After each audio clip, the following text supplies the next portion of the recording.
Winning is not about the trophy and the accolades. It's about the grind. It's about the obstacles. It's about the challenges. It's about the pain. The reason I know so much about winning is because I've had to deal with so much losing. Everybody wants to win, but in order to know how to win, you gotta know how to lose, because you're gonna lose more than you're gonna win. But what do you gain from it?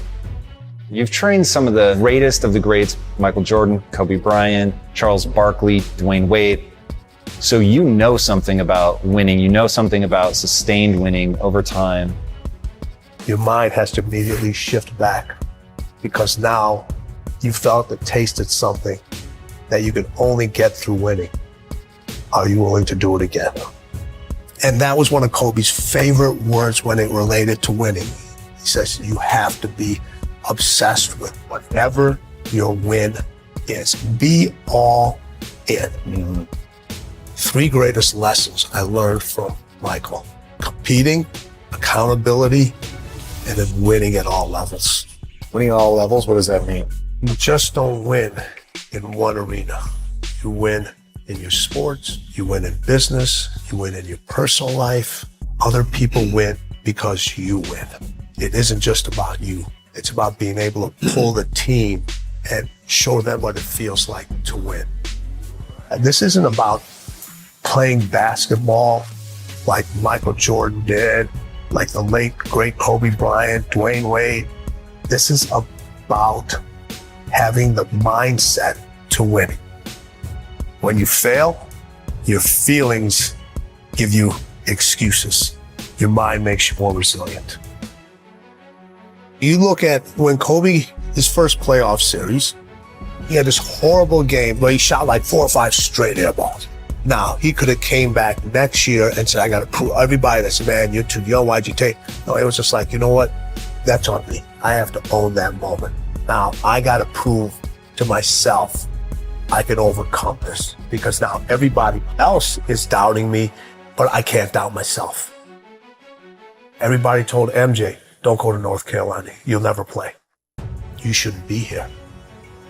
And Michael went out and he said, I don't need to prove to coach. I don't need to prove to Buzz. I need to prove to myself that I belong here. I always say you can have fear, but you can't have doubt.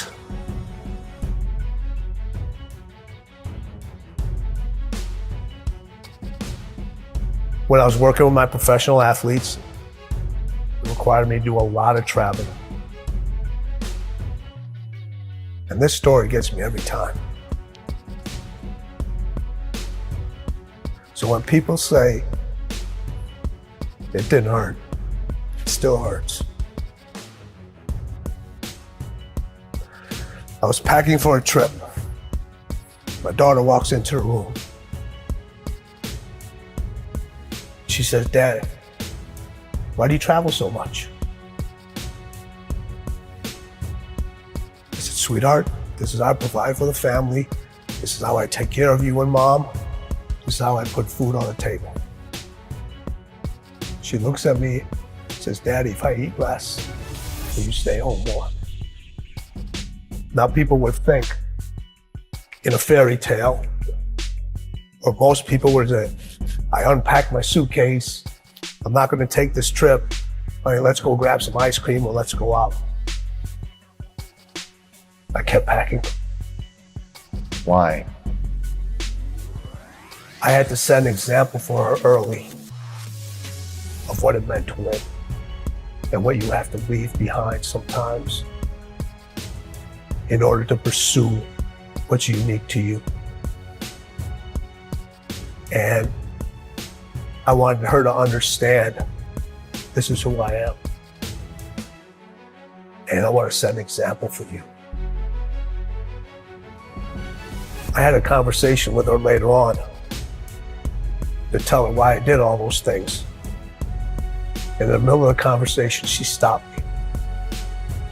She goes, I get it. I understand. She saw the results.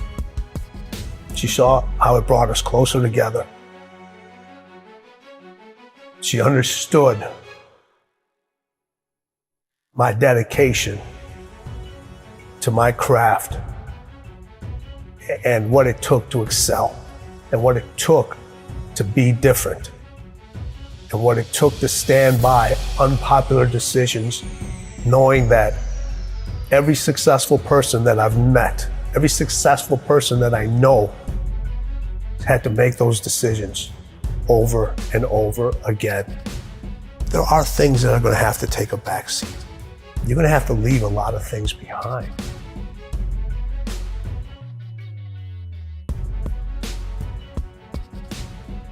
The hardest thing with Kobe was getting him to stop. Yeah, okay, take a break, rest, Yes, take the day off. that was the most challenging thing with him, because over all the years that he had his success, it was about go, go, go. And then when I came on, I was the complete opposite.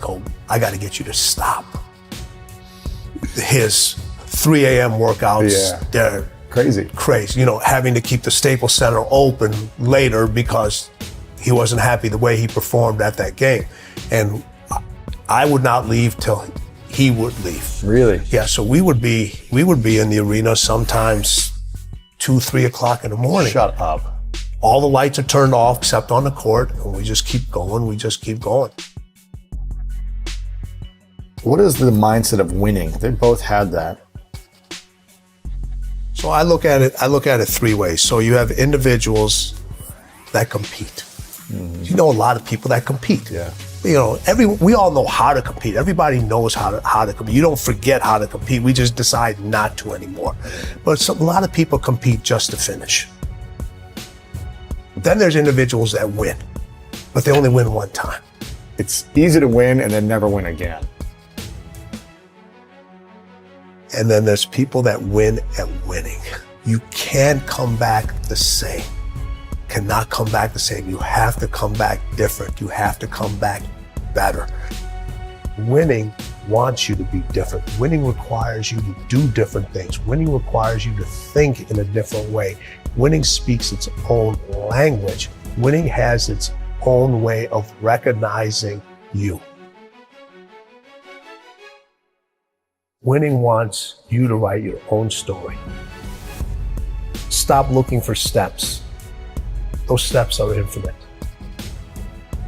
Find your own path to winning. Because as the late, great Kobe Bryant said, winning is everything.